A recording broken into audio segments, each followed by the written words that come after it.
All right. An anti-inflammatory diet is one where we consume a lot of antioxidants, meaning the foundation will be vegetables. We also need to help our body detoxify, which goes hand in hand with eliminating all those environmental toxins that we're surrounded by. Moreover, it's also a good idea at this point before starting to try for pregnancy to take some supplements that help us detoxify. We know, for example, that silymarin, milk thistle, and boldo are plants that help us.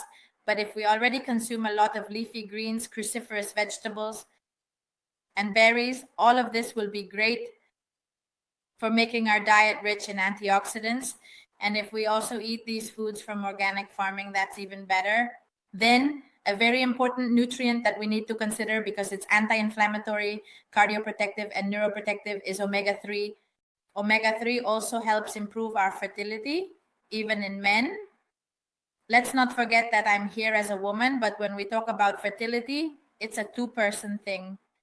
So omega-3 is also essential, and it's been shown to improve sperm quality as well. And of course, it provides good cardiovascular protection. All right. So we should consume small bluefish because larger ones are highly contaminated. We talked earlier about contaminants, and we know that very large fish like tuna, swordfish, and shark have a lot of mercury. So we need to try to avoid them. It's better to choose sardines, anchovies, or boccheronis, or get omega-3 from seeds like hemp, chia, or walnuts. So, well, that's a nutrient we really need to pay attention to and consume an optimal amount of omega-3, all right? And what about the fats we need, all right?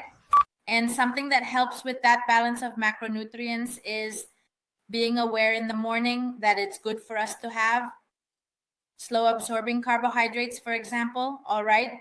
Because if I don't take in any carbohydrates, in the end, the energy demand is higher.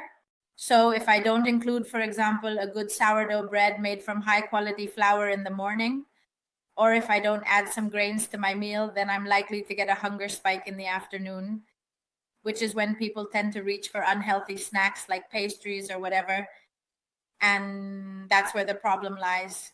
So for pregnant women, I do make very organized plans where every meal includes carbohydrates, protein, fat, and of course, a lot of vegetables following the typical Harvard plate. It's not that I recommend this for everyone every day. Not every day do we need to eat all three things, or it depends on who you are. But for a pregnant woman, it's very interesting to have that balance of macronutrients on the plate and to make sure we also include carbohydrates and not leave them out. A very important vitamin for our immunity, which is low in almost everyone, is vitamin D. It's also recommended that we take it during pregnancy. The doses will depend a bit on what deficiency you have. Do I need to request the blood test? All right. Sometimes it's not done, and you have to tell the gynecologist that we create this awareness from here. Please check the vitamin D because it's essential. Then, well, from 1,000 to 5,000 units, depending on the deficiency I have, and we need to take this vitamin D. It's a very important vitamin. Then vitamin C and zinc are also essential nutrients. Vitamin C, well, now that it's winter, we should be more aware of including it in our meals, like eating citrus fruits. In the end, vitamin C is a vitamin that's very heat sensitive, meaning it easily gets destroyed when we cook. So raw foods need to be part of our diet, right? Salads that include raw vegetables will have more vitamin C. And then, of course, fruit. All right. So now with kiwi, raspberries, red fruits, currants, tangerines, oranges, of course, all of this needs to be consumed daily because it's going to help us. We can also supplement with vitamin C. We can take 1,000 milligrams, and that's something that's going to help us too. Magnesium is another important mineral. If we think about the diet, foods that contain magnesium, for example, cocoa. That's why sometimes pregnant women crave sweets. It's good to always have dark chocolate on hand, preferably 85 to 90%. So it really provides that magnesium and cocoa along with its antioxidants and isn't high in sugar. It's going to be really beneficial for us. Whole grains, nuts, all right. These are foods that are going to provide us with magnesium. So these nutrients are important. What about food safety issues? Yes, what should we keep in mind? Because there are many things that are very specific but can be really catastrophic. Yeah. And when people tell me that I've changed, I really haven't changed anything in my diet, except for the fact that I've cut out raw things that I shouldn't eat. So, what raw things are we talking about? Well, let's see. Processed meats, all right? Like ham, loin, I mean, all the processed meats that aren't cooked. We shouldn't eat them because of the risk of toxoplasmosis, all right? I haven't had it. Do they always do a blood test? You'll see if you've had it. And if you haven't had it, well, you can't have it during pregnancy, all right? So, because it can also affect the fetus, I mean, it's not just that it affects the woman, but it also affects the fetus. So, you can have all the uncooked processed meats like York ham, turkey, but not if it's cooked. What about cheeses that aren't pasteurized? All right. It's also important because of listeria. So, whenever you buy cheese, you have to check if the milk is pasteurized, not raw milk. Then, here, well, like everything, there are always many controversies.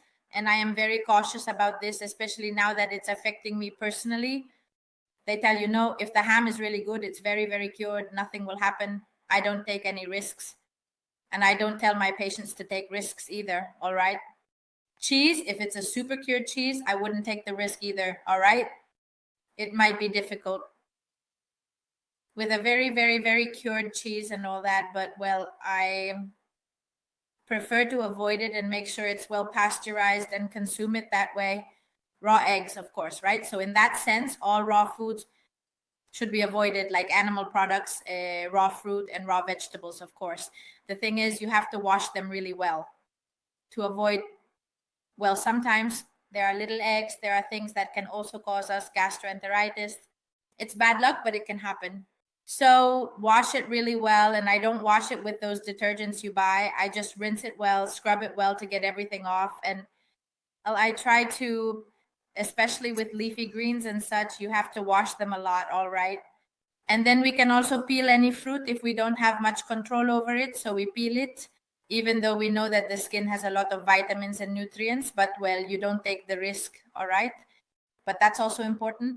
Pates, foie, I mean, everything that comes from those processed meats. And of course, alcohol should be avoided. That's already been said. And I think everyone knows that. Sometimes they say, well, how about a little wine? I prefer not to. We don't really know the toxic dose of alcohol. So ideally, we shouldn't drink any alcohol, all right? And basically, that's a bit of what we need to keep in mind day to day, not to keep prepared food in the fridge for too many days, and to be a bit more cautious with all of this. Raw fish, well, you shouldn't eat it. I mean, if I want to have some salmon in the afternoon, I freeze it. I just took it out of the freezer, and it has to be frozen for at least 4 days. But still, I always recommend cooking it and not taking any risks. And that's a bit of what we generally need to avoid. Taking probiotics is essential, all right? Now, during pregnancy, you can't take them. When I'm not pregnant, I take essential oils.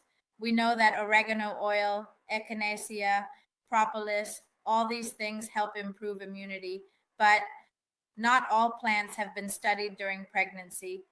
So, since we don't know their effects, they're not recommended, especially not in supplement doses. During pregnancy, I definitely recommend avoiding anything related to phytotherapy, plants, and adjusting the doses of nutrients we take to each person, all right? But just like we take vitamins and minerals, you can consume glutamine, pure glutamine. Sometimes supplements with glutamine have other ingredients that we need to avoid. For example, if they contain any medicinal plants or supplements with fat soluble vitamins like vitamin A, which shouldn't be taken in high doses during pregnancy. But pure glutamine is fine to take, all right? And then talking about supplements, because I'm discussing diet, there are definitely supplements that need to be taken. Normally, we always take the typical prenatal supplement that helps ensure we get the optimal nutrients we need, like folates, which are essential for women during pregnancy. We always talk about folic acid, but really, it's better to get a good nutritional supplement in the form of folate because many women genetically can't activate folic acid properly. that's a genetic issue, but not all women get genetic tests to see if they have that good ability to methylate folic acid. So if it's already methylated and activated, then it's much better for it to be an active folic acid because it's essential.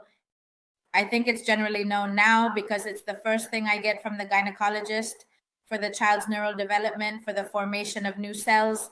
I mean, it's essential for optimal neural development.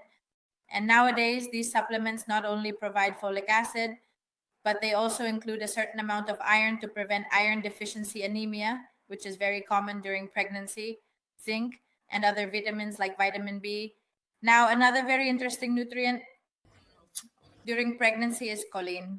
Choline is also often included in many supplements, but it's good to check that they contain choline, B vitamins, iron, and iodine because sometimes they aren't that complete.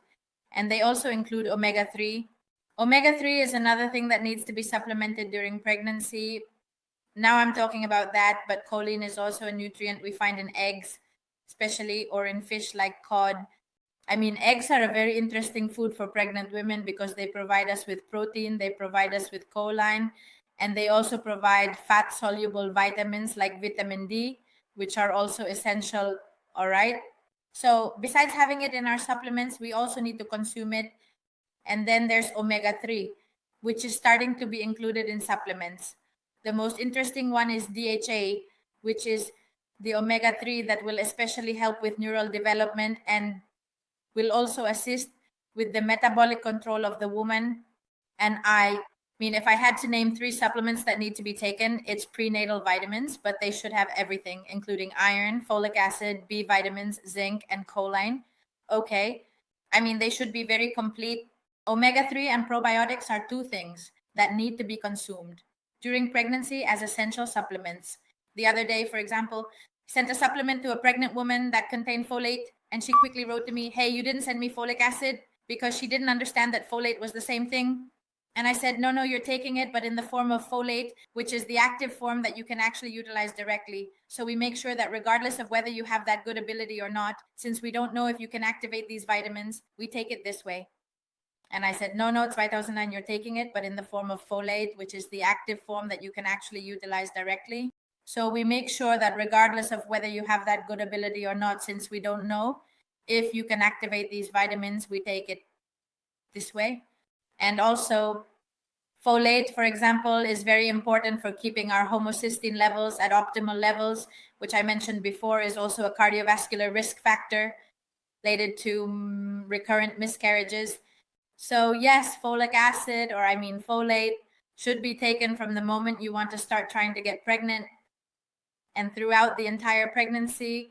So those minerals, those probiotic supplements, omega-3, vitamin C, vitamin D, and an anti-inflammatory diet are really going to help us a lot